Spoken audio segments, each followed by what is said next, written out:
Assalamualaikum warahmatullahi wabarakatuh. Alhamdulillah anak-anakku kita bertemu kembali walaupun pada situasi yang berbeda. Kalian belajar di rumah, tidak bertemu langsung dengan ustazah, tapi keadaan seperti ini tidak mematahkan semangat kalian untuk tetap mengikuti pelajaran. Nah, anak-anakku, hari ini kita masih akan belajar tentang tema. Di situ kalian dengar musik? Iya, ada yang dengar musik.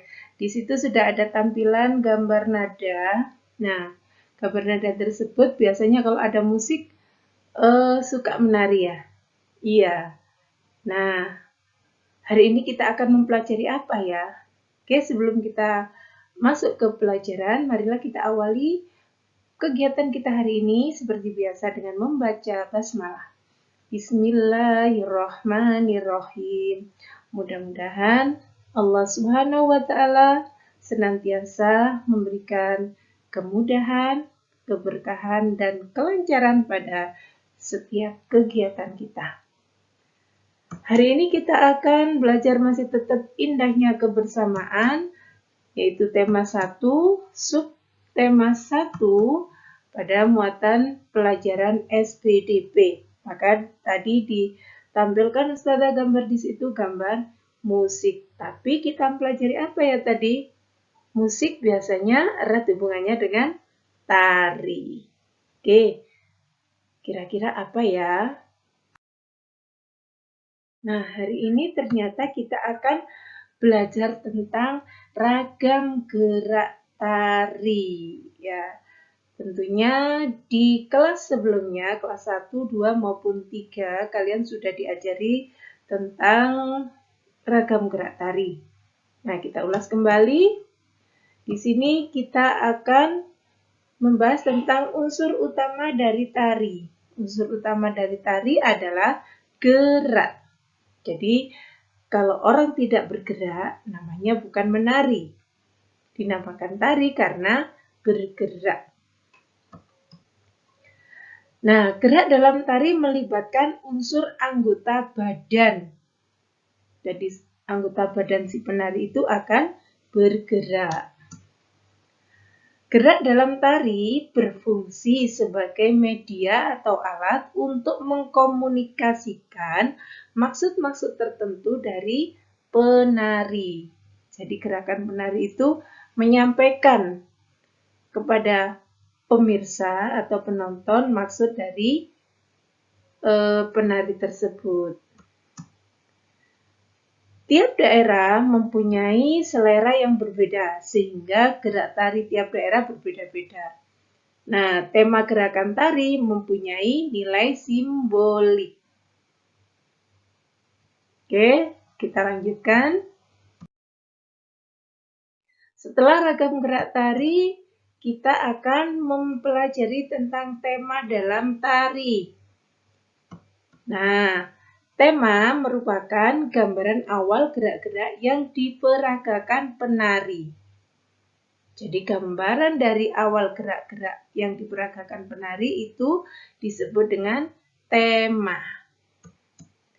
Contohnya adalah tema kepahlawanan, tema kesedihan, tema kegembiraan, tema hewan.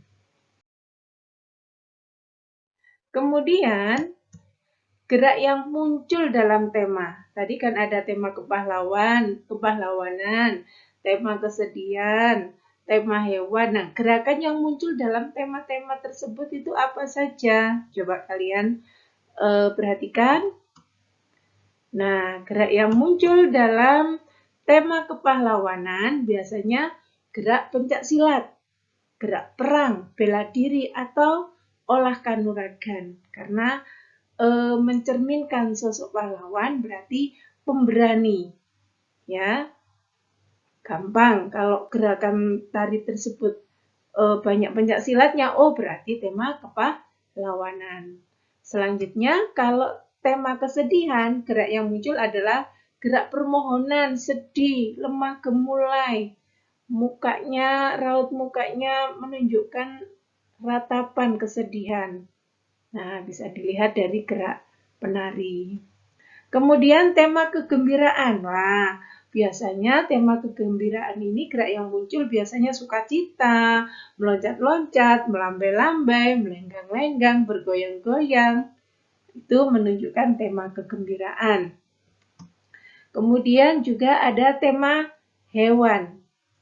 Kalau tema hewan ini biasanya gerakan yang muncul ya sesuai dengan gerak binatang yang diperagakan. Kalau semut berarti merangkak, kalau katak kupu biasanya tangannya diayun-ayunkan. Gampang untuk gerak yang muncul dalam tema. Nah, sekarang kita lanjutkan dengan tarian tradisional sebagaimana yang telah dikenalkan untuk keragaman budaya Indonesia. Salah satunya adalah tarian Jaipong. Tarian Jaipong muncul sekitar tahun 80-an, 1980-an, merupakan hasil kreasi dari para seniman Bandung. Nah, para seniman berarti senimannya banyak yang terkumpul dikenal dengan Gugum Gumbira. Jadi, tari Jaipong itu hasil kreasi dari seniman Bandung yang dikenal dengan Gugum Gumbira. Kemudian, kata Jaipong sendiri itu berasal dari masyarakat Karawang yang berasal dari bunyi kendang yang mengiringi tarian tersebut. Jadi Jaipong itu diambil dari bunyi kendang. Nah, tari Jaipong sendiri berasal dari Jawa Barat. Jaipongan memiliki dua kategori gerakan. Gerakan apa saja itu?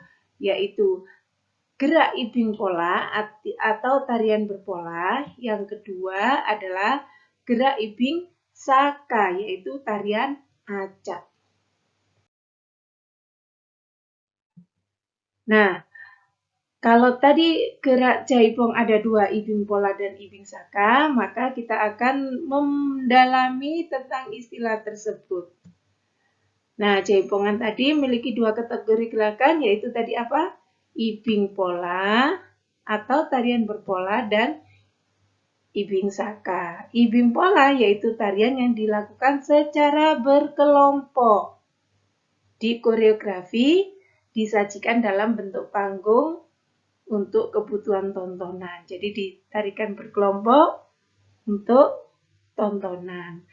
Kalau ibing saka atau tarian acak itu disebut juga bajidor, yaitu merupakan tarian yang lebih merakyat.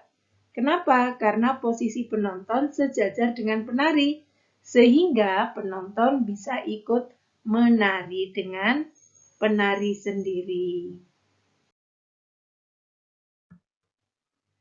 Kemudian gerak dasar tari Jaipong sendiri yaitu ada 3, disingkat 3G, yaitu geol, kitik, dan goyang. Gerak dasar tari Jaipong itu ada 3, yaitu geol, kitik, dan goyang. Geol yaitu gerakan pinggul memutar, jadi pinggul memutar itu disebut geol. Yang kedua, kitik. Kitik yaitu gerakan pinggul menghentak dan mengayun. Yang ketiga, goyang. Goyang yaitu gerakan ayunan pinggul tanpa hentakan. Nah, itu namanya goyang. Alhamdulillahirrabbilalamin. Materi SPDP sudah Ustazah sampaikan. Mudah-mudahan dapat kalian pahami dan bermanfaat buat kalian. Kemudian Ustazah ucapkan terima kasih. Tetap semangat, rajinlah sholat, selalu berbuat baik pada siapa saja dan di mana saja. Ustazah akhiri, Assalamualaikum warahmatullahi wabarakatuh.